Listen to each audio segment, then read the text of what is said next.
आप सभी भाई-बहनों का सर्व कल्याण वृक्ष की प्रश्नोत्तर ज्ञान कक्षा में एक बार फिर स्वागत है। आज की चर्चा एक शब्द माया को लेकर एक प्रश्न रखा गया है। क्योंकि अक्सर हम अपनी चर्चाओं में बार-बार इस शब्द का इस्तेमाल करते हैं, बोलते हैं। गीता में तो स्वयं भगवान श्री कृष्ण जी ने बार-बार कहा है, ये मेरी माया है। माया का अभिप्राय ये प्रकृति के 3 गुणों से है।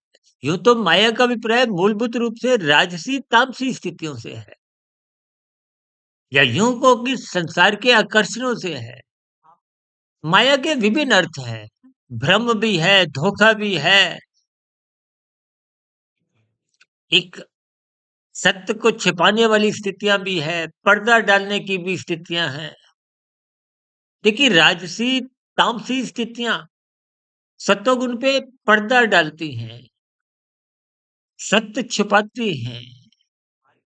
ये गुणों का एक क्रम है। देखिए माया की स्थितियों में विशेष रूप से ये प्रकृति के 3 गुण तो नित्य हैं। ऐसा नहीं कि ये कलयुग में ही ये राजसी तामसी स्थितियां आपको हमें परेशान करती है।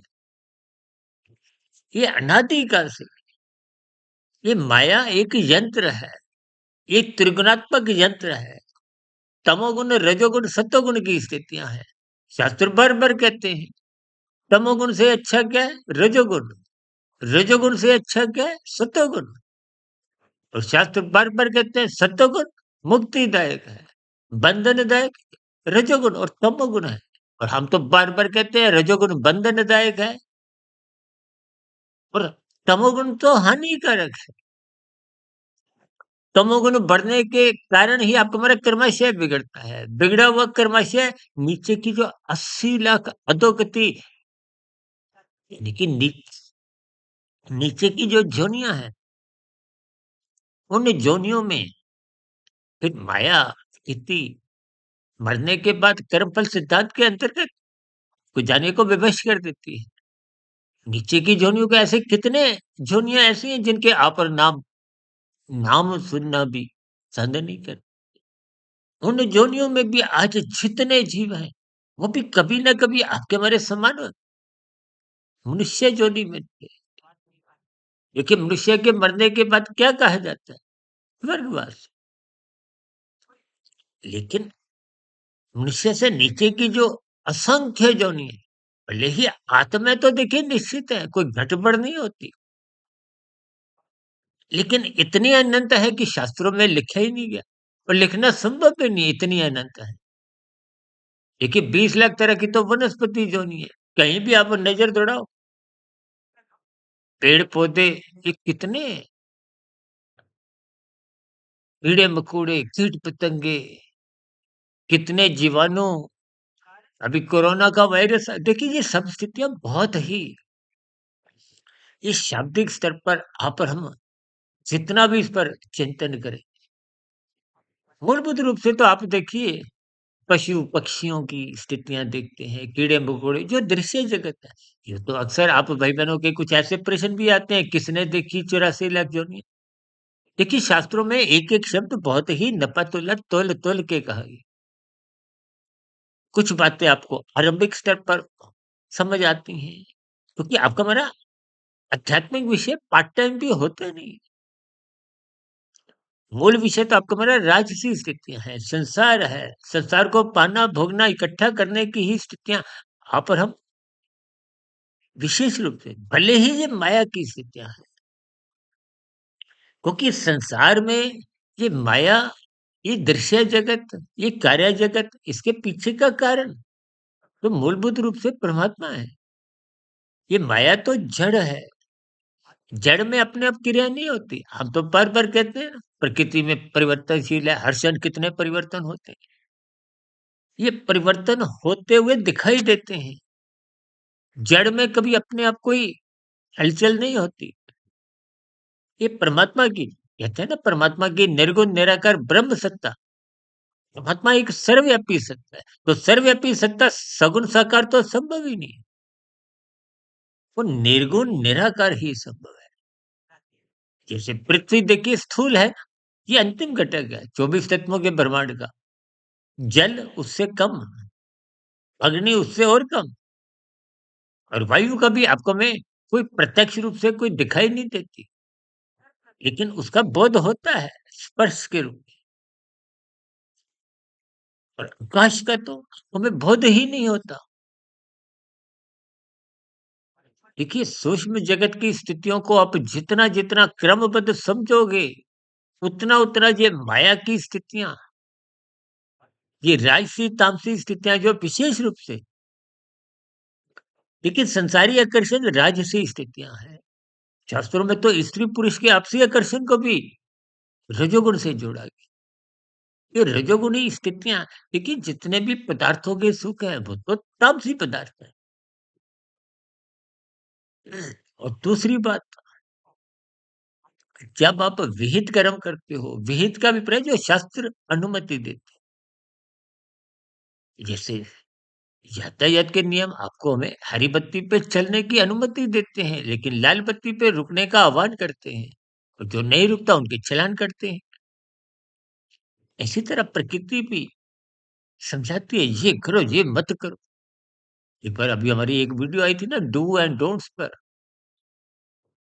इनको मनुष्य समझता नहीं। यूं तो मेरी आपकी आत्मा तो पहले से ही ज्ञान शुरू है। हम जो बार बार कहते हैं हमारी 5300 5400 वीडियो, इनमें भी कोई नया ज्ञान नहीं, शास्त्रों में भी कोई नया ज्ञान नहीं। ये सब ज्ञान की कड़ियां आपके भीतर आत्मा को पहले से ही है। मतलब पहले से ही ज्ञान स्वरूप है। आनंद स्वरूप परमात्मा का गुण है, आत्मा का नहीं है। लेकिन ज्ञान स्वरूप स्थिति में आनंद की झलकें मिलती हैं। जब आप शत प्रतिशत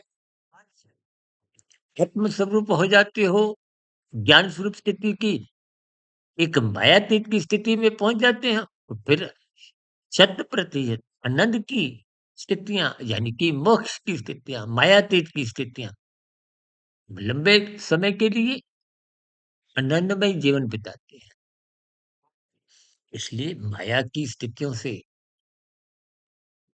आप विशेष रूप से देखिए, आप और हम बच तो नहीं सकते, लेकिन प्रकृति की व्यवस्था में इस बंधन से, इस माया से मोक्ष का अर्थ ही क्या है? कि ये जो आप और हम मोह में बंधे हुए हैं, मोह किसका है? देखिए, धृतराष्ट्र को भी तो पुत्र मोह के कारण ही एक महाभारत की स्थितियों से एक निर्णय लेते हुए, ये सब स्थितियां आपके हमारे दिन प्रतिदिन की हिस्सा है। मोह पदार्थों से होता है, सुखों से होता है, पारिवारिक स्तर पर रिश्तों से होता है। और मोक्ष का मतलब क्या है? क्षय होना। क्षय का मतलब क्या? घटने से है, समाप्त होने से, हानि से है। अक्सर हम बार-बार कहते हैं ना, शब्दों पर चिंतन करो, अर्थ ढूँढो, छिपे हुए उसी शब्दों में ही है। फिर समझते-समझते भावार्थ समझ में आते हैं। और भावार्थ समझ में आते ही संसार से ज्ञानपूर्वक वैराग्य होता है। शास्त्र बार-बार कहते हैं, कर्म-कांड ज्ञानपूर्वक करो। आप और हम कर्म-कांड करते हुए दिखाई देते हैं, लोभवश या भयवश। तो फिर स्थितियों में आपके हमारे व्यवहार में सुधार नहीं आता। आप और हम मायाबद्ध ही बने रहते हैं। और यदि निश्चय जीवन में आपका हमारा क्रमशः बिगड़ जाता है, जो कि अक्सर, क्योंकि नीचे की योनियों का और मनुष्य जीवन की स्थितियों का एक आश्चर्यजनक जो अनुपात है, वो आपको हमें सोचना चाहिए। भले ही आप और हम क्या कहते हैं किसी के मरने पे, स्वर्गवास हो गया। लेकिन यथार्थ रूप से अगर आप इन सभी स्थितियों पर चिंतन करें, और कहीं-कहीं तो मनुष्य ऐसा भ्रम भी पाल लेता है कि मनुष्य मरने के बाद फिर मनुष्य जन्म में ही आता है। ये थोड़े दिन पहले हमारी ब्रह्म मुहूर्त में एक वीडियो राजसी, तामसी संस्कारों की दग्ध भी की स्थितियाँ और पुनर्जन्म प्रभाष्य के ऊपर एक वीडियो प्रसारित हुई। देखिए, हम कहीं न कहीं कुछ न कुछ स्थितियों पे प्रकाश डालते हैं। इसलिए ये माया की स्थितियों से ज्ञानपूर्वक, इसलिए गीता में स्वयं भगवान श्री कृष्ण जी ने मेरी माया शब्द का इस्तेमाल किए। स्थितियों की पहचान करें। राजसी स्थितियाँ बंधनदायक हैं, तामसी स्थितियाँ हानिकारक हैं, मुक्तिदायक सात्विक स्थितियाँ हैं। सत्संग करें। हम बार-बार कहते हैं ना ब्रह्म मुहूर्त में उठो, वो सतोगुण की शुद्धतम स्थिति है। हम तो इसको सतयुग का भी एक नाम देते हैं। हमारी आज तक की प्रसारित तकरीबन 5300-5400 वीडियो, वो सब ब्रह्म मुहूर्त या उससे पूर्व समय में ही बनी है। प्रसारण का समय ही अलग-अलग है। आप स्थितियों की पहचान करें, इस मायाबद्ध की स्थितियों से ऊँचा उठते हुए साधना, कर्म योग, ज्ञान योग, भक्ति योग की स्थितियाँ बनाएँ। यदि योग की स्थितियाँ नहीं भी एक गति पकड़ती, कम से कम आप कर्मों से बचें। कानून का उल्लंघन करने से बचें, क्योंकि कानून का उल्लंघन करने पे भी आपका हमारा क्रमशः बिगड़ता है। यहाँ की व्यवस्था में आप बच भी गए, यहाँ चालान नहीं भी कटा, तो परमात्मा की व्यवस्था में आपका हमारा चालान कट जाता है, हमारा क्रमशः बिगड़ जाता है। स्थितियों पर चिंतन करें और चिंतन करने के लिए सत्संग करें। ब्रह्म मुहूर्त में उठें, ताकि ये क्रमबद्ध ज्ञान की कड़ियाँ आपको हमें समझ में आ जाए। इन्हीं शुभकामनाओं के साथ आज की चर्चा विशेष को विश्राम देते हैं। कल सुबह ब्रह्म मुहूर्त ज्ञान उपदेश कक्षा में फिर किसी सैद्धांतिक विषय को लेते हुए एक नई चर्चा रखेंगे, फिर मुलाकात करेंगे। तब तक आप अपने आध्यात्मिक मित्र सुधीर भाटिया फकीर को इजाज़त दें। आपकी प्रतिक्रियाओं का नीचे कमेंट्स बॉक्स पर जब प्रश्नोत्तर ज्ञान कक्षा में पुनः स्वागत है। चर्चा विशेष को सुनने के लिए सभी भाई-बहनों का बहुत-बहुत धन्यवाद।